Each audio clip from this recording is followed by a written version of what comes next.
Pois é, pessoal.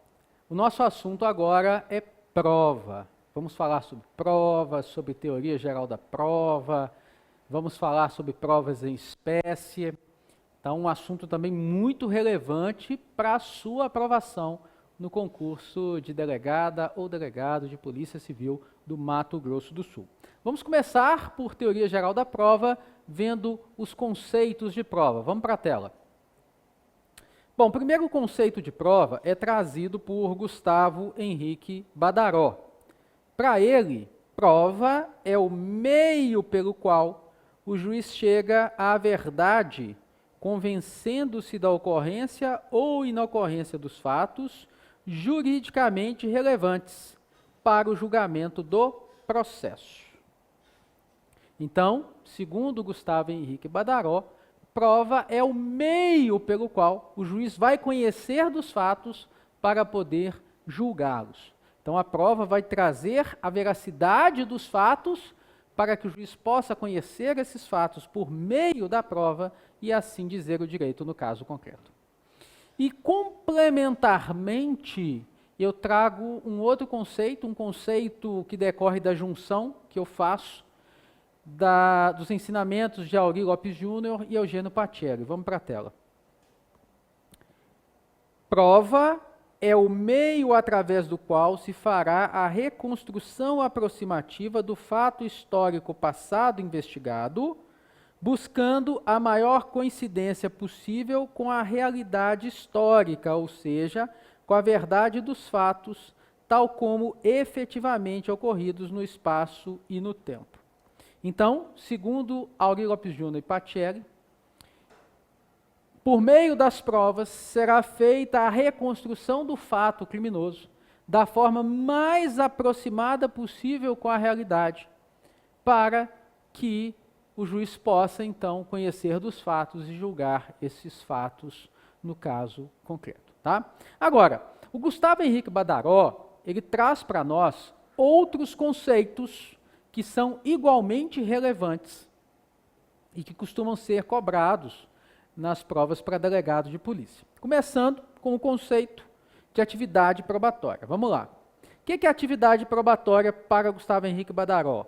É o conjunto de atos praticados para a verificação de um fato, e ele cita como exemplo a realização de uma audiência de instrução e julgamento. É uma atividade probatória, aquela em que a acusação e defesa fazem perguntas para a vítima ou para as testemunhas ou para o réu, e isso é uma atividade probatória, esse conjunto de atos realizados para a verificação de um fato. Ok? Pois bem, só tem uma ressalva aí, porque o Gustavo Henrique Badaró acha que só é atividade probatória aquilo que é feito lá no âmbito do processo, mas ele está equivocado, porque no inquérito também é feita atividade probatória, e nós vamos provar isso daqui a pouco, quando formos analisar o artigo 155 do CPP, tá bom? Mas continuando nos conceitos de Badaró, vamos então para a distinção entre meio de prova e meio de obtenção de prova.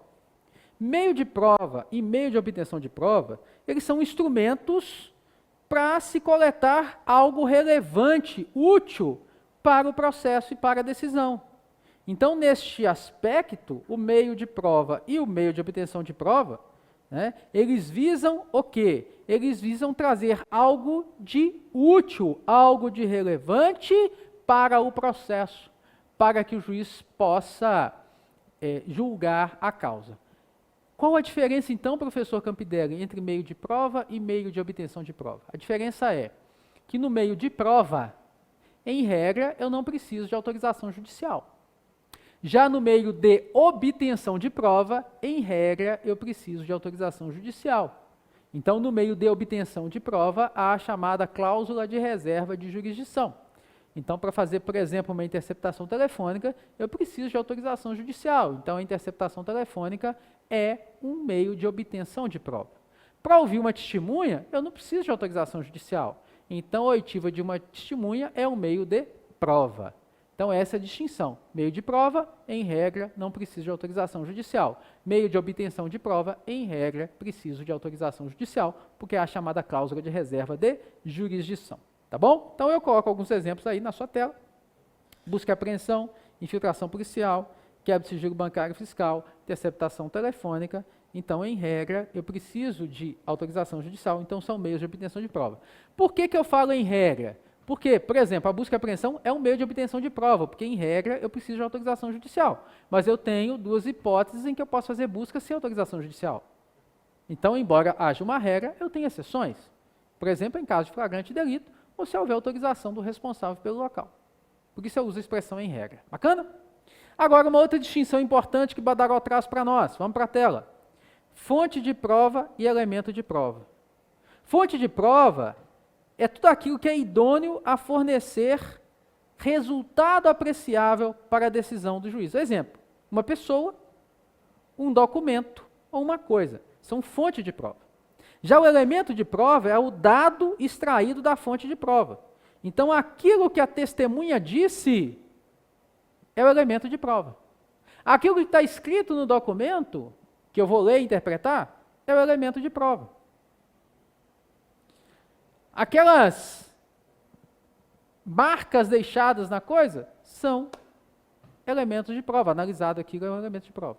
Então, a fonte de prova é aquilo que é idôneo a fornecer algo de útil, algo apreciável. Então, por exemplo, a pessoa é a fonte de prova. Já o que ela diz é o elemento de prova. E, por fim, nós temos o resultado probatório. Resultado probatório é o convencimento que os meios de prova geram no juiz e nas partes. Então, gente, olha só, vamos pensar aqui uma prova testemunhal. Vamos pensar a prova testemunhal. A prova testemunhal nos dá uma visão muito clara de todos esses conceitos que a gente viu. Por exemplo, se a gente pensar na prova testemunhal, a pessoa da testemunha é a fonte de prova. O que essa pessoa disse é o elemento de prova. A realização da oitiva dessa pessoa é uma atividade probatória. O depoimento é um meio de prova. E as consequências desse depoimento, do que essa pessoa diz, daquilo que ela forneceu de informação, as consequências disso, na opinião do juiz e das partes, é o resultado probatório. Então a prova testemunhal ela fica muito clara para a gente ver tudo isso. A atividade de ouvir testemunhas é atividade probatória. O depoimento testemunhal é um meio de prova, porque é realizado sem precisar de autorização judicial. A pessoa da testemunha é a fonte de prova. O que a pessoa disse, o termo dela, aquilo que ela falou, é o elemento probatório. E o resultado daquilo que ela falou, na convicção do juiz e das partes, é o resultado probatório. Bacana? Show de bola? Tranquilo. Agora o seguinte, vamos falar um pouquinho aqui de provas ilícitas, que é o próximo tema nosso. A lei, lá no artigo 157 do CPP, fala só em provas ilícitas, mas a doutrina faz distinção entre provas ilícitas e provas ilegítimas. Mas o que eu quero que vocês entendam, antes de eu explicar o que são provas ilícitas e provas ilegítimas para a doutrina, é que a lei brasileira chama de provas ilícitas tudo aquilo que a doutrina chama de prova ilícita e prova ilegítima. A lei não faz essa distinção que a doutrina faz, ok? Então, quando a lei fala em provas ilícitas, ela está se referindo àquilo que a doutrina chama ora de provas ilícitas, ora de provas ilegítimas. Para a lei é tudo uma coisa só. Mas vamos entender por que a doutrina faz essa distinção. Vamos para a tela. Segundo a doutrina, provas ilícitas são aquelas obtidas com violação das normas de direito material. Exemplo, violação de direito fundamental ou garantia constitucional. Exemplo, uma confissão obtida mediante tortura ou soro da verdade, ou uma interceptação telefônica sem autorização judicial. Então, provas ilícitas são aquelas que violam normas de direito material, que violam direitos fundamentais ou garantias constitucionais. Já as provas ilegítimas são aquelas obtidas com violação de regras de direito processual. Exemplo, leitura em plenário de uma prova juntada com menos de 3 dias de antecedência, contrariando o artigo 479 do CPP. Outro exemplo, oitiva de uma testemunha sem dar às partes o direito de fazer perguntas. Ok? Então, provas ilícitas ou provas ilegítimas na lei brasileira são a mesma coisa, tanto na lei quanto na Constituição. E a Constituição, o que a Constituição fala? A Constituição fala o seguinte, olha, são inadmissíveis no processo as provas obtidas por meios ilícitos. Está lá no artigo 5º, inciso 56 da Constituição. São inadmissíveis no processo as provas obtidas por meios ilícitos. Já o artigo 157 do CPP vai além de dizer que essas provas são inadmissíveis, né? Que são inadmissíveis, devendo ser desentradas no processo as provas ilícitas, assim entendidas aquelas obtidas a violação de normas constitucionais ou legais. Então, atenção. A Constituição fala que são inadmissíveis no processo, as provas obtidas por meios ilícitos. Já o Código de Processo Penal fala que essas provas ilícitas, elas não só são inadmissíveis do processo, como elas devem ser desentranhadas do processo. E o que o CPP? O CPP explica o que eu estou chamando de prova ilícita. Estou chamando de prova ilícita aquilo que viola tanto norma constitucional quanto norma legal. Então, aquilo, doutrina, que você chama de prova ilícita de um lado e ilegítima do outro, eu, CPP, no artigo 157, chamo só de prova ilícita. Aquilo que contraria norma constitucional ou norma legal é prova ilícita e ponto final. Agora, o CPP vai além, no parágrafo 1º, porque ele fala o seguinte, olha, também são inadmissíveis as provas derivadas das ilícitas. Então, se é prova ilícita eu obter a confissão de alguém mediante tortura, se esse cara que foi torturado para confessar entregou um comparsa também mediante tortura, e eu vou lá na casa desse comparsa e encontro armas e drogas, em razão da entrega feita mediante tortura,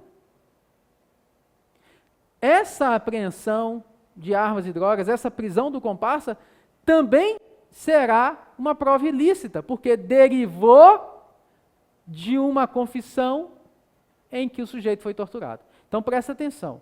Não só uma confissão obtida mediante tortura é prova ilícita, como também as provas dela derivadas.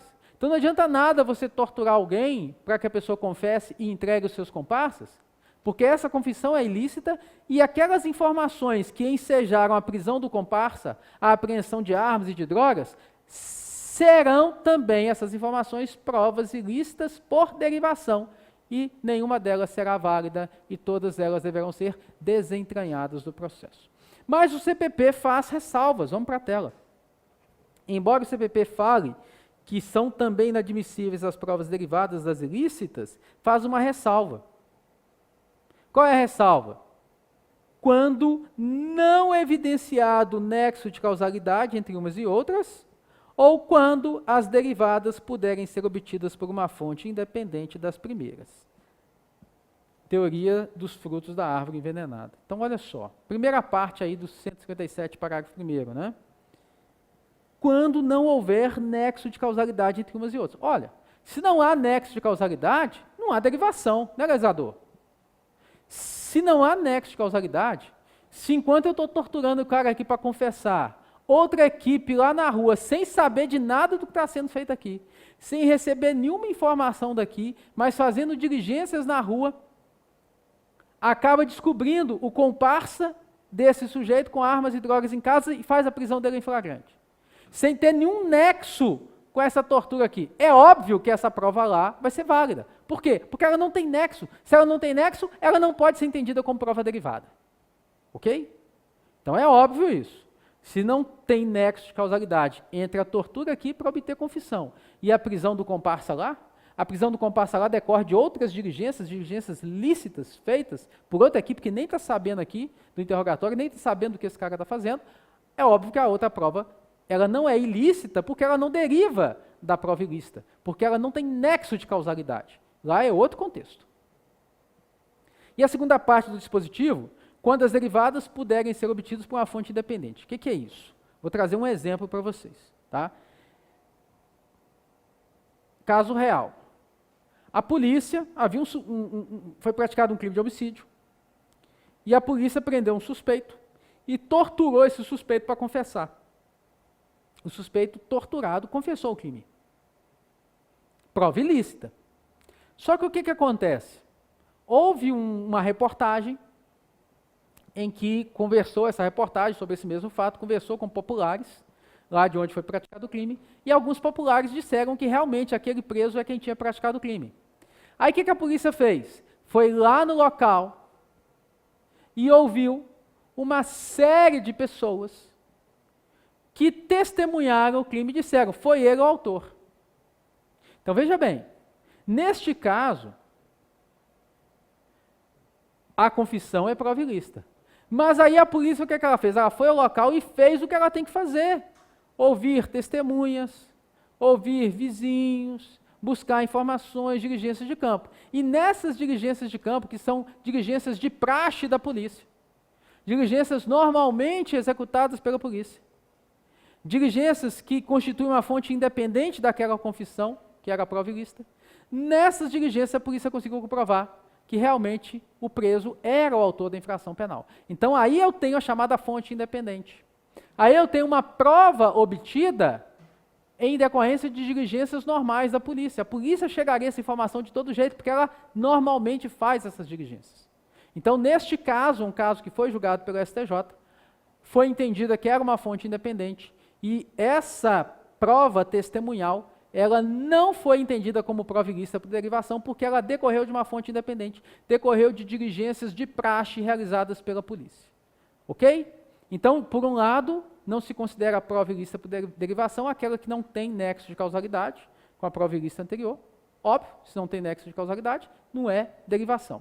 E a segunda, quando, ainda que produzida a posteriori, após uma confissão obtida mediante tortura, mas ainda que produzida a posteriori, se for decorrente de diligências normais, como, por exemplo, ouvir testemunhas do povo para obter informações, será essa prova segunda fonte independente e ela não será ilícita também. Artigo 157, parágrafo 2º do CPP. Bacana? Show de bola. Vamos falar um pouquinho de ônus da prova, tá? Ônus da prova. O ônus da prova está no artigo 156 do CPP. O ônus da prova incumbe a quem alega. Quem faz a alegação tem que comprovar aquilo que alegou. Então, olha só. Todos nós somos presumidamente inocentes. Se nós somos presumidamente inocentes, é ônus de quem nos acusa comprovar que nós praticamos um fato típico, ilícito, culpável. Porque eu sou presumidamente inocente, ok? Então, se eu sou presumidamente inocente, é ônus de quem me acusa comprovar que eu pratiquei uma infração penal. Então, em termos de ônus da prova, vamos para a tela. Cabe à acusação provar o quê? A existência do crime, as circunstâncias afirmadas na denúncia ou queixa, a autoria, coautoria ou participação. E se a acusação não fizer prova suficiente para condenação, eu devo ser absolvido. É o que diz o artigo 386, inciso 7 do CPP. É caso de absolvição quando a acusação não fizer prova suficiente para condenação. Ok? Pois bem, agora, e o ônus da defesa? Qual é o ônus da defesa? Vamos para a tela. A defesa tem o ônus de provar o quê? A existência de alguma causa excludente de ilicitude ou excludente de culpabilidade, a existência e veracidade, idoneidade do álibi, ou a ocorrência de alguma causa extintiva da punibilidade. Então, se eu alego que agi em legítima defesa, é ônus meu, da minha defesa, comprovar que eu agi em legítima defesa. Se eu alego que eu agi diante de uma excludente de culpabilidade, uma inexigibilidade de conduta adversa, é ônus meu da defesa comprovar isso. Se eu alego um álibi, no dia tal, às tantas horas, eu estava internado no hospital, eu tenho que comprovar esse meu álibi. Se eu alego alguma causa distintiva da punibilidade, incumbe a mim, esse crime aí contra a ordem tributária está extinta a punibilidade porque eu já fiz o pagamento do tributo. Então prova. É o ônus da defesa comprovar aquilo que ela alega, ok? Então o ônus da prova incumbe a quem alega, ok? Mas atenção, o próprio artigo 156 do CPP, ele fala que é facultado ao juiz, independentemente disso beneficiar acusação ou defesa, determinar a produção de provas de ofício. Mas atenção, uma coisa é o que está escrito no CPP, outra coisa é o que a doutrina majoritária entende. O que está escrito no CPP? Vamos lá. O que está escrito no CPP, no artigo 156, é isso aqui, olha. O juiz pode realmente, de ofício, ordenar, mesmo antes de iniciar a ação penal, a produção antecipada de provas consideradas urgentes e relevantes, observando a necessidade, adequação e proporcionalidade da medida.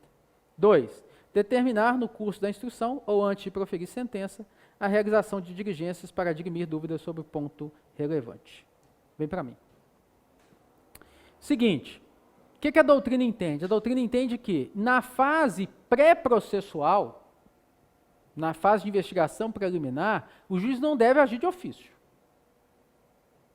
Ele não deve determinar a produção de provas de ofício na fase pré-processual, na fase preliminar. Por exemplo, o juiz não vai, embora a Lei 9296, o seu texto legal, permita que o juiz determine uma interceptação telefônica de ofício, inclusive na fase de inquérito, né, isso é um absurdo, porque fere o princípio do sistema acusatório. Então, o juiz não deve agir de ofício na fase pré-processual, na fase de investigação preliminar, muito menos em questão probatória. Agora, na fase processual, já durante o devido processo legal, atenção, qual é o entendimento da doutrina e da jurisprudência? É o seguinte, na fase processual, o juiz pode determinar a produção de uma prova cuja fonte da prova chega ao seu conhecimento no processo. Ou seja, o juiz não pode sair investigando, mas no processo chegou ao seu conhecimento uma fonte de prova. Chegou ao conhecimento do juiz uma fonte de prova no processo, ele pode determinar a produção dessa prova, ainda que não haja requerimento das partes. Então, por exemplo, durante a audiência de instrução e julgamento, uma das testemunhas se referiu à outra. A gente teve uma testemunha referida, ou seja, uma pessoa que estava depondo falou, olha, eu vi, mas quem viu mesmo foi o Luiz Carlos, nosso cameraman aqui. Quem viu mesmo foi o Luiz Carlos.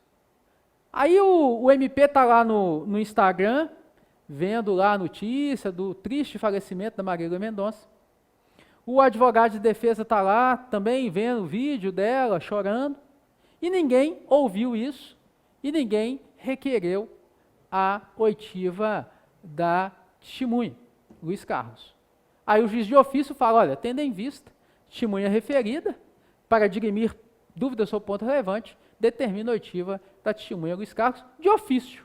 Então, o entendimento da doutrina e o entendimento da jurisprudência é nesse sentido, que em razão da chamada verdade real, o juiz ele não fica preso às questões, como acontece lá no processo civil, as questões formais. Então, em razão da busca da verdade real, o juiz pode, quando chegar ao seu conhecimento no processo, alguma fonte de prova, chegar ao seu conhecimento no processo, informação sobre alguma fonte de prova, o juiz pode determinar a produção dessa fonte de prova.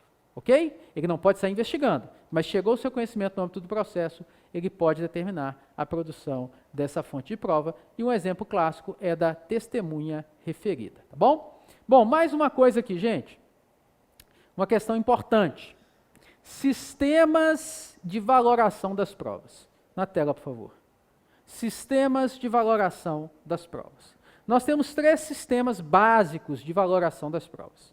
Sistema legal de provas, princípio da íntima convicção do juiz, livre convencimento motivado ou persuasão racional. O que é isso? Vamos lá. Sistema legal de provas não é o nosso. O que é o sistema legal de provas? O sistema legal de provas é aquele em que as provas já têm um valor tabelado, um valor tarifado, um valor previsto em lei. Então, é aquele sistema que diz o seguinte, olha, uma testemunha só não é prova. Prova documental vale mais que a prova testemunhal. A confissão é a rainha das provas. Esse é o sistema legal de provas. A vida do juiz é facilitada. Por quê? Prova documental vale mais que a prova testemunhal. Então, você tem uma prova documental pró-acusação, uma prova testemunhal pró-defesa, resolva em favor da acusação. Pronto, minha vida está facilitada.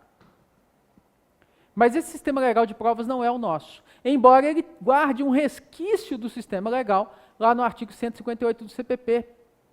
Por quê? Porque no artigo 158 do CPP está dito que quando a infração deixar vestígios, será indispensável o exame de corpo de delito, direto ou indireto, não podendo supri-lo a confissão do acusado. Então, olha só, embora eu não tenha uma prova que tenha valor maior do que a outra no nosso ordenamento jurídico, porque eu não tenho um sistema legal de provas em que uma prova vale mais que a outra, em que uma prova tem um valor tabelado, quando se tratar de crime que deixa vestígios, é indispensável o exame de corpo de delito, direto ou indireto, não podendo supri-lo a confissão do acusado. Então, o artigo 158 do CPP é um resquício do sistema legal de provas, ok? Mas lembrando, o sistema legal de provas não é o nosso. Tanto é que o juiz, ele não fica distrito ao laudo, está lá no artigo 182 do CPP.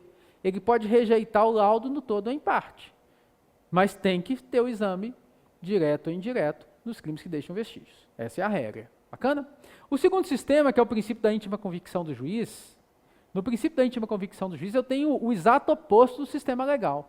Porque no sistema legal eu tenho provas tabeladas e eu vejo as provas que mais valem a favor de qual parte elas estejam e decido em favor daquela parte.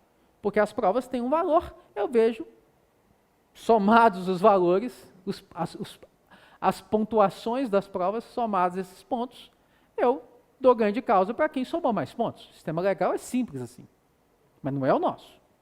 Já o sistema da íntima convicção, o princípio da íntima convicção do juiz, é o contrário oposto. Por quê? No princípio da íntima convicção, eu não julgo, tendo que estabelecer valor de prova. Eu julgo com minha íntima convicção. Eu julgo do jeito que eu quiser, não tem nem que fundamentar. Também não é o nosso sistema. Mas nós temos um exemplo, nós temos uma hipótese de íntima convicção no nosso ordenamento. Qual é? Artigo 472 do CPP, júri. No júri, o jurado vai prometer julgar a causa com imparcialidade e de acordo com a sua consciência e os ditames da justiça, não é nem de acordo com a lei. E o jurado, ele não pode nem fundamentar a decisão dele, por quê? Ele responde sim ou não a cada quesito. Não tem fundamentação. Então, embora o princípio da íntima convicção do juiz não seja o nosso sistema de valoração das provas, ele existe no caso dos julgamentos pelo tribunal do júri, em que o conselho de sentença, em que os jurados vão julgar de acordo com a sua íntima convicção, de acordo com a sua consciência e os ditames da justiça, e não vão fundamentar, respondendo apenas sim ou não, ponto final. E vence a maioria dos votos sim ou a maioria dos votos não. Ok? E por fim chegamos ao nosso sistema, que é o sistema do livre convencimento motivado ou persuasão racional, que está lá no artigo 155 do CPP, em que o juiz pode ir para a tela. Eu acho até que eu pus o 155 maior. Eu pus ele aqui, olha, que top. O que diz o 155 do CPP? Que fala do livre convencimento motivado ou persuasão racional. O juiz formará sua convicção pela livre apreciação da prova produzida em contraditório judicial. Essa é a primeira parte do dispositivo. O juiz formará sua convicção pela livre apreciação da prova produzida em contraditório judicial. Então, qual é a regra? A regra é o seguinte: o juiz vai julgar a causa com base na livre apreciação da prova, ou seja, não tem uma prova que vale mais do que a outra, com base na livre apreciação da prova produzida em contraditório judicial. Aí, com base nisso, Gustavo Henrique Badaró fala o seguinte: só é atividade probatória aquilo que é feito no contraditório judicial. Eu até concordaria com ele se tivesse um ponto final aqui. Mas olha para a tela. O que tem? Tem uma vírgula. Ou seja, a frase continua, o dispositivo continua. Aí vamos mudar a cor dele aqui. Deixa eu ver se eu consigo mudar a cor dele aqui. Vamos botar um azul agora. Tá. Aí continua, olha. não podendo fundamentar sua decisão exclusivamente nos elementos informativos colhidos na investigação. Opa! Então está dizendo o seguinte, olha, o juiz não pode decidir exclusivamente com base nos elementos informativos colhidos na investigação. Exclusivamente não pode. O que significa isso? Que em parte pode. Então aí nós temos N decisões, eu coloco algumas aqui para vocês, que diz o seguinte, olha, embora realmente o juiz não possa decidir o caso com base exclusivamente nos elementos informativos colhidos durante a investigação, em parte pode, desde que a outra parte da sua decisão se baseie também na prova produzida em contraditório judicial. Viu, Badaró? Beleza? Mas não cabe aí não, gente. Tem mais, vamos lá. Olha o que o dispositivo ainda fala, vamos mudar a cor aqui de novo. Botar um roxinho. Olha o que ele fala, olha. Ressalvadas as provas cautelares, não repetíveis e antecipadas. Ou seja, a essa proibição do juiz não poder decidir exclusivamente com base nos elementos informativos colhidos durante a investigação, não estão incluídas aí, estão expressamente ressalvadas as provas cautelares, não repetíveis e antecipadas. Ou seja, o juiz pode sim decidir a causa exclusivamente com base nas provas cautelares, não repetíveis e antecipadas. Então, o que eu quero dizer para vocês, gente? O inquérito policial, ele produz atos de investigação e também atos de prova. E o juiz pode sim decidir a causa com base nas provas cautelares, nas provas não repetíveis, nas provas antecipadas, feitas antes do processo. As provas antecipadas, tudo bem. É oitiva de testemunha que está para morrer, lá perante o juiz, já é perante o juiz, tem MP, tem defesa, tudo bem. Aí já tem até um contraditório prévio. Mas provas cautelares e provas não repetíveis são provas feitas no âmbito do inquérito. Uma interceptação telefônica, por exemplo. Um mandado de busca e apreensão, por exemplo. Uma perícia de local de crime, por exemplo. São provas cautelares, provas não repetíveis e que o juiz pode sim fundamentar a sua decisão com base nelas. Está escrito aqui no artigo 155 do CPP. Ok? O que não pode, atenção, o que não pode, e eu coloco a decisão aqui que não pode. O que não pode? Pode pôr na tela. O que não pode é uma decisão, seja ela decisão sentença de mérito, seja ela de pronúncia, como é o caso aqui, o que não pode é uma decisão única e unilateralmente com base em elementos informativos colhidos durante a investigação da polícia ou do MP. O que não pode é isso. Única e exclusivamente com base em elementos informativos. Mas pode a decisão de pronúncia, a decisão condenatória, pode com base na prova produzida em contraditório judicial, ou pode parte com base na prova produzida em contraditório judicial e outra parte com base em elementos informativos colhidos durante a investigação, ou ainda pode a decisão judicial com base nas provas cautelares, ou não repetíveis, ou antecipadas. Bacana? Então, cuidado com essa questão de que inquérito não produz atos de prova, só produz atos de investigação, porque isso é mentira. E quanto à questão da cautelaridade, gente, atenção, vamos para a tela, só para a gente fechar. Quando eu tenho cautelaridade, o que acontece com o contraditório? Eu não tenho o contraditório para a prova, mas sim o contraditório sobre a prova. Exemplo, interceptação telefônica. Como é que funciona a interceptação telefônica? O juiz determina a interceptação. É claro que ele não vai avisar o cara que vai ser interceptado, porque senão o cara não fala mais no telefone. Mas depois da prova produzida, a íntegra das ligações gravadas tem que ser entregue para a defesa. Então não é o contraditório para a prova, mas o contraditório sobre a prova. Bacana? E é o chamado contraditório diferido, contraditório postergado, porque ele vai ser realizado depois. Ok? Agora, quando não há cautelaridade, quando há as chamadas provas constituendas, exemplo, houve uma testemunha no âmbito do inquérito. Essa prova tem que ser refeita lá no Poder Judiciário, claro. Ok? Então, quando não tenho cautelaridade, inexistindo cautelaridade, nas chamadas provas constituendas, as chamadas provas orais, eu preciso refazer essa prova lá dentro do processo. Foi ouvido no inquérito, tem que ser reinquirido no processo. Agora, quando eu tenho cautelaridade, uma busca e apreensão, determinada pela justiça, uma interceptação telefônica, determinada pela justiça, Ou uma prova não repetível, uma perícia ou local de crime realizada pela perícia. Nesses casos, a cautelaridade é depois. Perdão, nesses casos o contraditório é depois. Como eu tenho cautelaridade, nesses casos o contraditório é depois. Então, busca e apreensão, interceptação telefônica, infiltração policial. Nesses casos, eu não vou intimar a parte antes, porque senão eu perco a prova. Ó, dono da organização criminosa PCC, eu estou infiltrando aí um agente, tá? Estou te notificando aqui, o agente vai morrer em 2 segundos.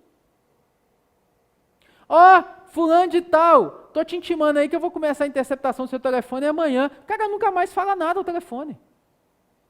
Então, quando eu tenho cautelaridade, o contraditório é diferido, postergado, é realizado a posteriori. Então, havendo cautelaridade, contraditório feito a posteriori. E, quando se tratar de prova cautelar, não repetível e antecipada, o que acontece? O juiz pode decidir com base nela? Sim.